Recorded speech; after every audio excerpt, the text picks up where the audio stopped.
శనిలింగంపల్లి ఎమ్మెల్యేలు అరకేపుడి గాంధీ, హుజురాబాద్ కౌశిక్ రెడ్డి సవాళ్లు ప్రతి సవాళ్లతో తెలంగాణలో పొలిటికల్ హిట్ పెరిగింది.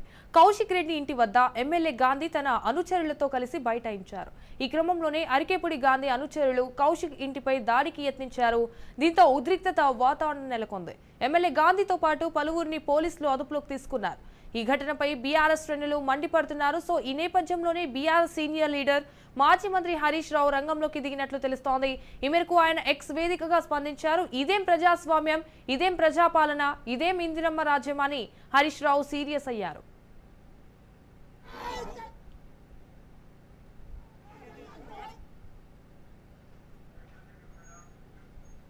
తమ పార్టీ ఎమ్మెల్యేలను కాంగ్రెస్ లోకి చేర్చుకోవడంతో పాటు వారిని ఉసిగొల్పి బీఆర్ఎస్ పార్టీ ఎమ్మెల్యేలపై దాడులు చేయించడం దుర్మార్గమైన చర్య అంటూ ఆరోపించారు. కాంగ్రెస్ పార్టీ విద్రోహ, వికృత, అప్రరాజ్యస్వామిక వైఖరిని తీవ్రంగా ఖండిస్తున్నామని తెలిపారు. అయితే సీఎం రేవంత్ రెడ్డి ప్రోద్బలంతో జరిగిన దాడి ఇది అని, రేవంత్ రెడ్డి వెంటనే ఎమ్మెల్యే కౌశిక్ రెడ్డికి క్షమాపణ చెప్పాలని డిమాండ్ చేశారు. రాళ్లు, గుడ్లు, టమాటాలతో తమ ఎమ్మెల్యే కౌశిక్ రెడ్డి మీద ఎమ్మెల్యే అరకేపుడి గాంధీ మంది మార్పులంతో వెళ్లి దాడి చేయడం హేయమైన చర్య అని పేర్కొన్నారు.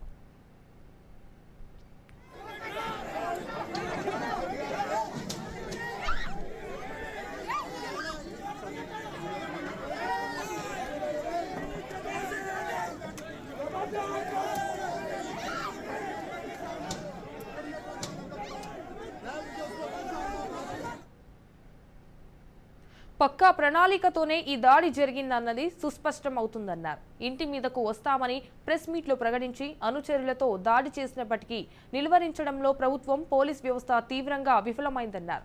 పట్టపగలు ప్రజాప్రతినిధి మీద జరిగిన ఈ దాడికి ప్రభుత్వమే బాధ్యత వహించాలని, దాడి చేసిన గాంధీని, అతని అనుచరులను వెంటనే అరెస్టు చేయాలని డిమాండ్ చేశారు. ఎమ్మెల్యే కౌశిక్ రెడ్డికి పూర్తి భద్రత కల్పించాలని డిమాండ్ చేశారు.